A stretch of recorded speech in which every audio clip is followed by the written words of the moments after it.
Hello, hello, hello. Hola, hola, hola. Welcome to a new episode of the Yoga for All Bodies video podcast.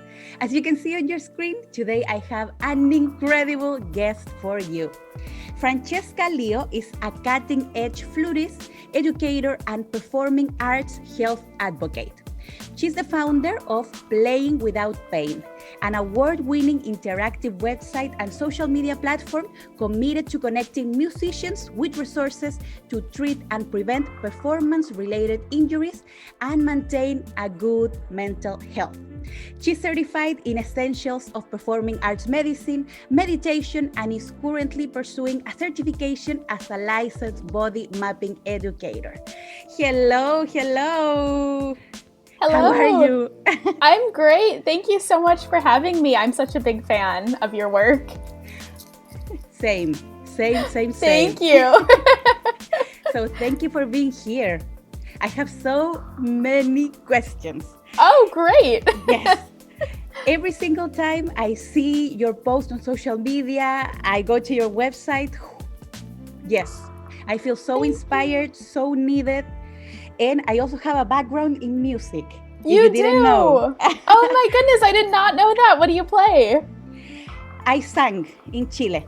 I was a singer. Awesome. Yes. That is so cool. Now oh my goodness. I retired. Yeah, it's never too late to go back to it if you're interested. Yeah. I had bad experiences. That's I'm so sorry. Yes. I was in the popular music Okay. area, so yes. Okay. That's why for mental health I retired. I completely understand. Yes. Yeah. And this year I started playing the piano. Yes. Awesome. That is so cool. So was that your pandemic project? In the middle of pandemic, actually. Yes. Okay. Yes. Cool. I always wanted to do that, and I had the time, so I said, okay, let's do it. Awesome. That's so That's cool. why I resonate so much with the message you're sharing. It goes hand by hand with yoga. So that's why we're here. Yeah, absolutely. So I would like to know, first thing, more about your music career. How did it start? Why you chose that instrument? Yeah, absolutely. So I'm primarily a flutist, as you mentioned earlier. I also have played guitar. I play a little bit of piano. Not great at piano, but It's hard. Yeah, it is hard. I know. So I have always loved music ever since I was really little. I used to sing all the time in the car. I never sang in choir, but I would sing kind of more like popular music, kind of like what you did. And I was also in a rock band, a rock cover band when I was in high school. So that's something that not many people know about me. But I used to sing and play guitar, and I did some bass in that band too, which was a really awesome experience.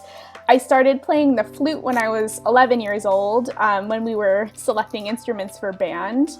And it's actually kind of a funny story. My cousin played flute, and so we had a flute in the family, and my aunt played flute too. And so the reason that I chose the flute was actually because of convenience a little bit. Like, we had an instrument here, and I was always really intrigued by it. And my cousin was taking lessons before I did, and so I would be over at her house and she'd be in a lesson, and I was like, what's that sound? Like, it's so cool. And so when I went to go and get fitted for an instrument in 5th grade, I got a really good sound out of the French horn, and my director really wanted me to play the French horn because there weren't many people interested. But I was like, no, we have a flute. I want to play the flute.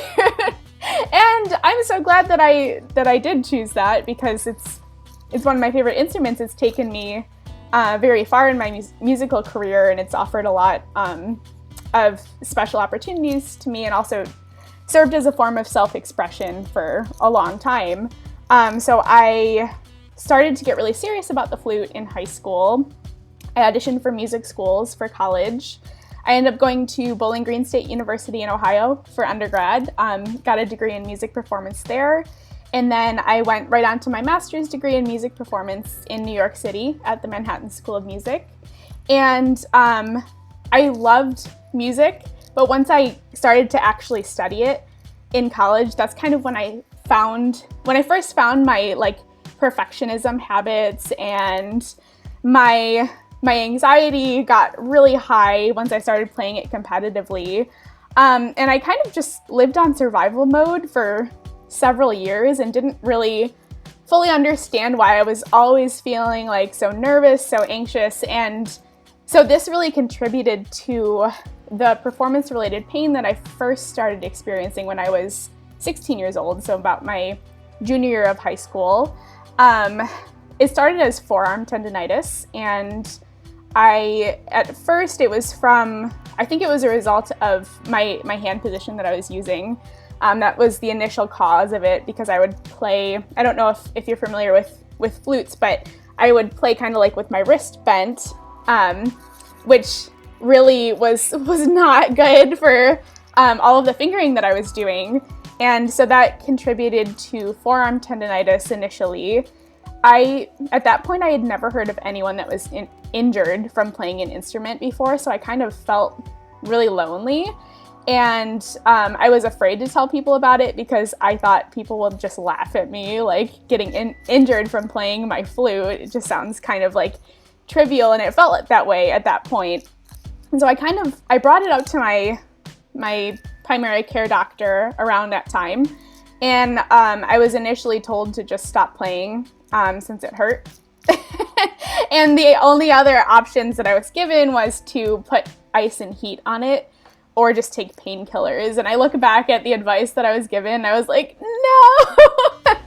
Like hearing that now, I'm just like, no, that's not right. No. So I loved music so much, and I wanted it to be my future. So I really kind of just, I told myself, I was like, I can't stop playing now. I'm gonna lose so much like momentum. And I was young and I was pretty stubborn, you know. So I would just keep practicing and play through the pain because I didn't know any other option at that point.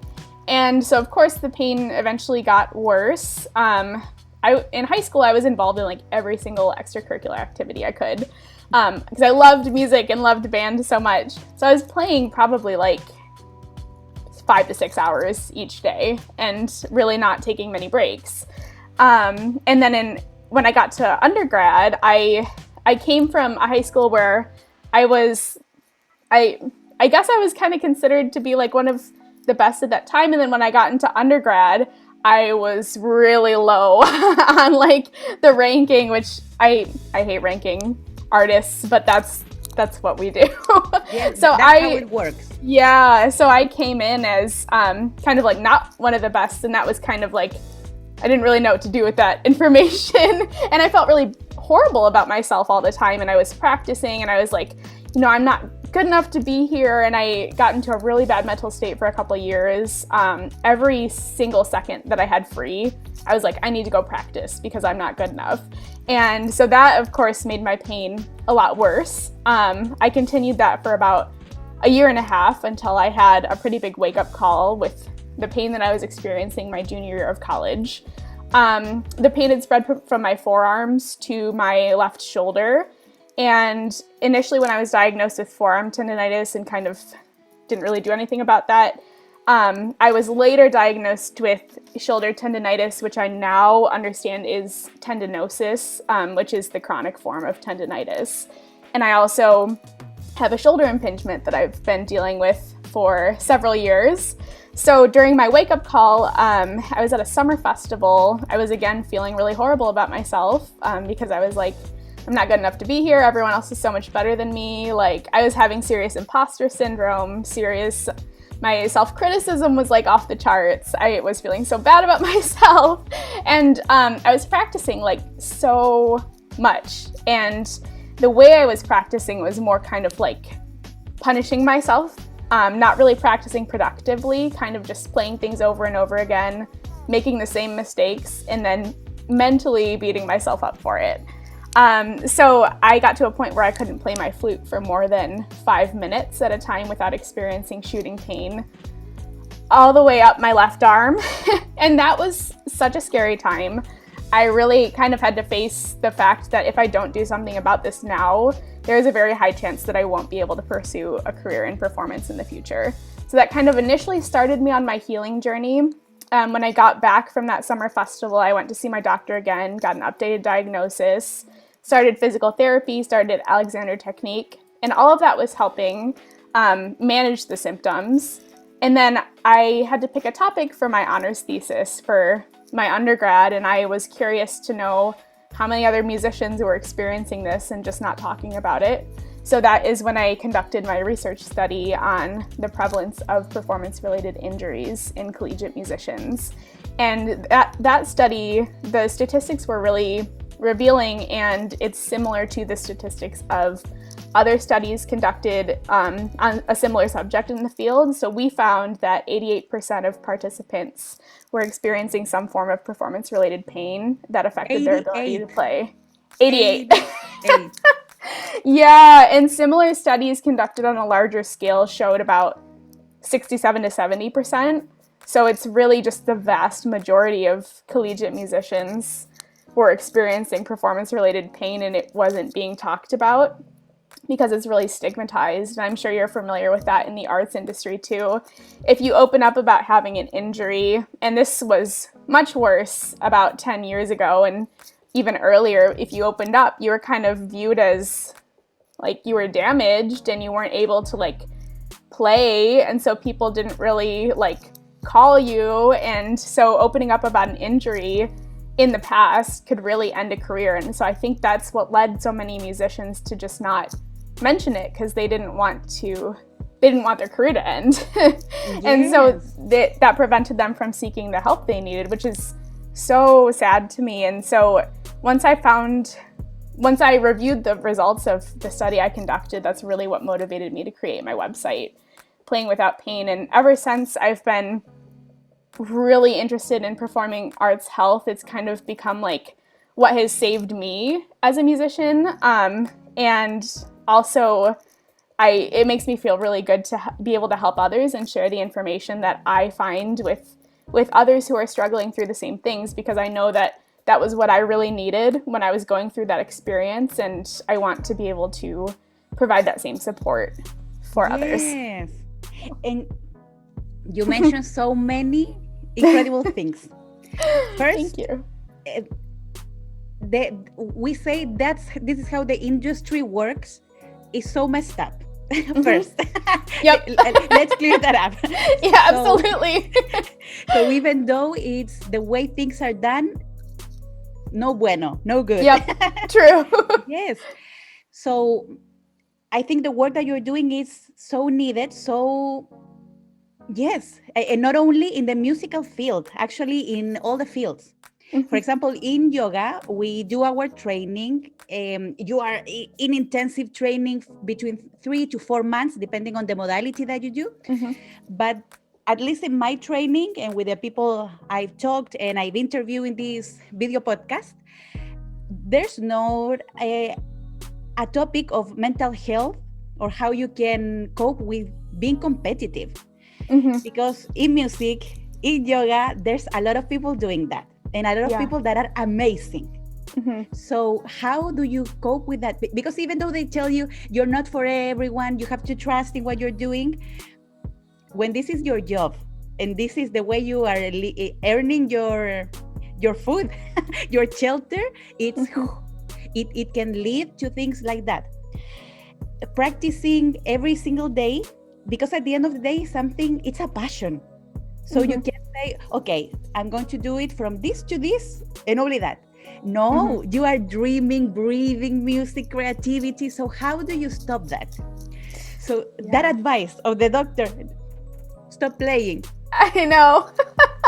You want me to turn off my soul? No. Right. I still get told that sometimes because I'm still in treatment when I have injury flare-ups, which is normal at this point for me because I've been having pain for so long. So I've gotten to the point where I'm able to manage it, but sometimes I do need to continue seeking additional help. And so even recently, I was told like, oh, I don't know if you can continue doing this because it's just causing you pain. I don't think you can continue playing. And it just really hurts to hear that. It's really soul crushing. And I've had to sort through a lot of emotions around that.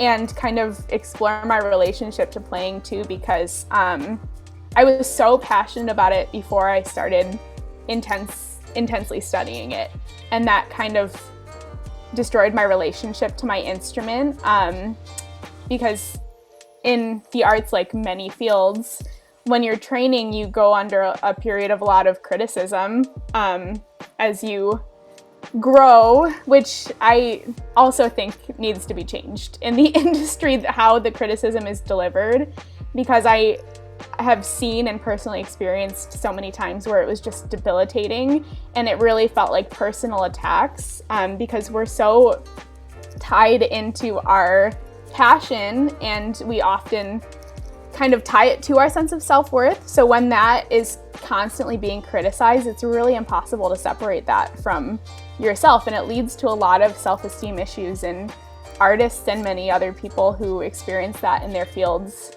as well. Absolutely. And yeah, so it's like I've been trying to work through that relationship with myself, and that's been a really difficult journey. And as a curriculum, did you receive any kind of counseling or any tips on how to manage that, or it's something that Yeah. It's in recent years, I've been seeing an increase of conversations happening, especially about mental health in musicians, and also physical health. But I really think the mental health part is so essential in treating any kind of physical pain as well, because it's just so integrated, and everything in the body just really, like, it works together. So if there's one part of the body, like if you're struggling with mental health, it's going to manifest itself physically in some capacity. And there's so much research on that.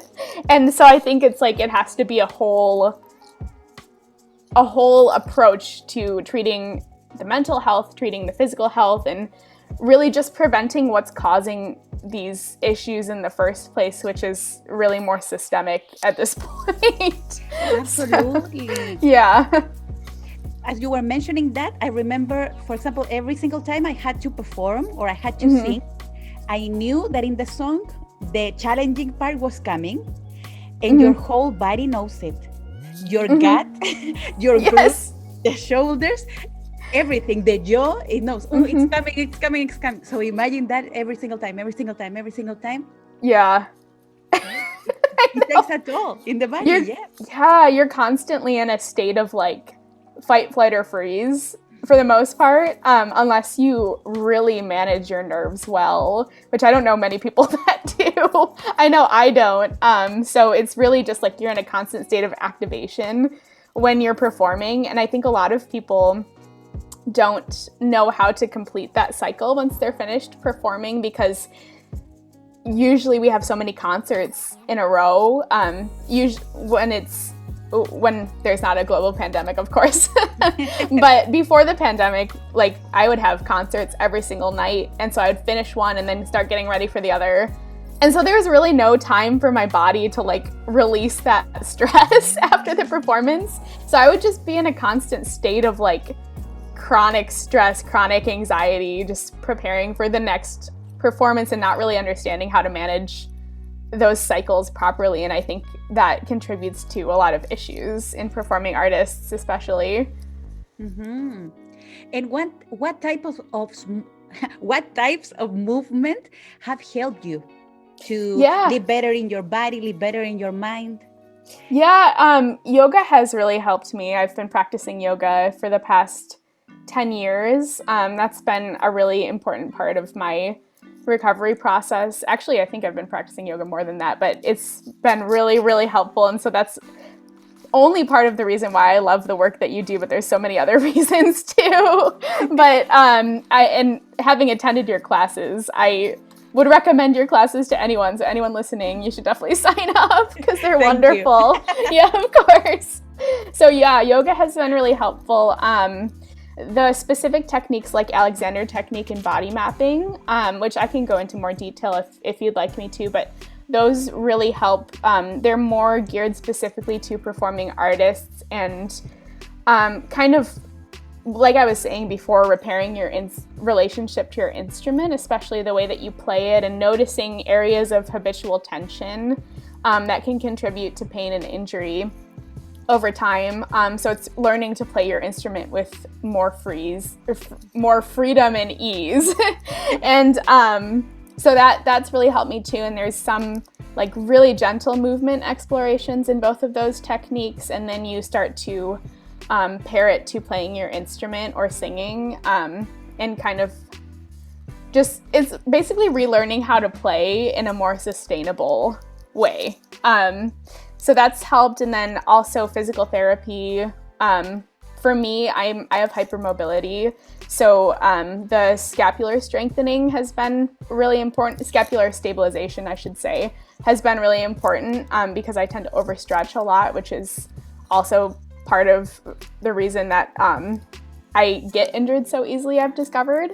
So that has been really important to me as well. And also just moving in a way that feels like joyful and comfortable to me, because I tend to just like force myself to do things, which I'm trying to get out of, but just moving for enjoyment, and then I don't feel as much tension come up in Amazing. That, so yeah. And what are the most common injuries, performance-related injuries that musicians can experiment? Yeah, that's a great question. So it's primarily repetitive strain injuries. So if you think of playing a musical instrument, let's take I guess we could take flute, for example. So you're holding it like this, and you're playing a bunch of really fast notes. A lot of the pieces that we play are in recitals are typically between like 10 and 15 minutes long if you're playing more standard pieces. And a recital in general is usually like an hour long, and you only get like a 10-minute break in between, really. So you're playing your instrument and holding it up for almost an hour. The average weight of flutes is like a little over a pound, which doesn't sound like much, but if you are not conditioned to hold that for that long, your other muscles eventually start compensating, and that's when issues tend to arise. So repetitive strain injuries like tendinitis are really common. Carpal tunnel is pretty common in musicians. Focal dystonia arises a lot in musicians as well. And What is that? So focal dystonia, I'm not equipped to fully describe it, but I can definitely share with you some great physical therapists that work directly with musicians that can explain it so much better. But it's, as far as I understand, it's a neurological condition that eventually contributes to a loss of control of your extremities. So I think it's pretty common in hands and fingers, and also in embouchure for wind players. So over time, it kind of contributes to a loss of control of the motion. But like I said, I can definitely point you to some physical therapists that can give you a great definition of that. No worries. I would put it. It will appear now. Cool. Here. Awesome. Yeah. But that's pretty common. Yeah, they're I would say mostly repetitive strain injuries, but that's primarily what my research has been on, the musculoskeletal injuries of performing artists. But it's really in the fine and the smaller muscles that contribute to more pain over time and in larger areas depending on compensation. So yeah, it's interesting because when I first started experiencing pain, like I said, I didn't really feel like it was something that like musicians should have because I was like, oh, we're not really doing that much. But in reality, you're doing a lot all the time, and it might not look like, you're not a professional athlete and people see you get injured, but it's the little motions that add up over time. And if you don't take breaks and don't take care of yourself, it can really contribute to pain and injury in the future. Absolutely. Which is what happened to me. Yeah. And it's a different, I know people tend to compare athletes with musicians or any other thing. Two separate worlds to start with, yes. One is like big muscles, the other thing. But here, as you were mentioning, is the tiny muscles. the tiny, the connective tissue, nerves. So, yes, so it's going to take a toll on the body. For example, when I started practicing the piano, I like to do it well. So I study the placement of the hands, everything. And even though I practiced like for 40 minutes, I stand up and I had pain in the low back. Oh, yeah. Yeah. Yes. That makes sense. Yes, because we are used to sitting like this. and if you are really, I don't know the science behind how the brain works when you're playing an instrument, but you are focused on that task. And yes. Yeah, so you lose sense of awareness of the rest of your body. Yes. So it's so needed. Yeah. And what would you say to someone, a musician, that is watching this interview and maybe they are hesitant of, they are experiencing pain. Maybe they are only taking painkillers, or they are hesitant to try any form of movement that can complement. What would you say? Yeah, absolutely. The first thing I would say is to just know that you are not alone. There are so many people that are experiencing the same things that you are. And even though you might not hear about it, you can be comforted in the fact that there are so many studies that I can provide. If anyone's interested, just let me know and I'll send you all the research, that the vast majority of musicians have experienced performance-related pain at least some point in their careers. So hopefully that piece of information is comforting to you initially, just to know that you are absolutely not alone in this. And there is a growing community of artists who are supporting this performing arts health movement, especially on Instagram. So I encourage you to get connected with them. And again, reach out to me if you're interested in hearing more about that. But also don't be afraid to seek help. And also I would highly recommend seeking help as early as possible when you first start to experience the chronic pain. If it's a short-term injury, there are definitely things that you can do by just taking a couple days off and going through, I think it's called the Price method: protect, rest, ice, elevate. Protect, rest, ice, compress, elevate. There we go. And it's kind of like a 72-hour process that you can try on your own. But if that doesn't work and the pain still persists when you're playing, or even when you're not playing, just go get an opinion from a medical professional. I would really encourage that. Don't get discouraged if the advice is to completely stop playing. I've been told that many times, and I've sought the opinion of other professionals, performing arts health specialists, and many of the specialists in the field want you to continue playing, and they want you to be able to get better so that you can continue doing that for the rest of your life.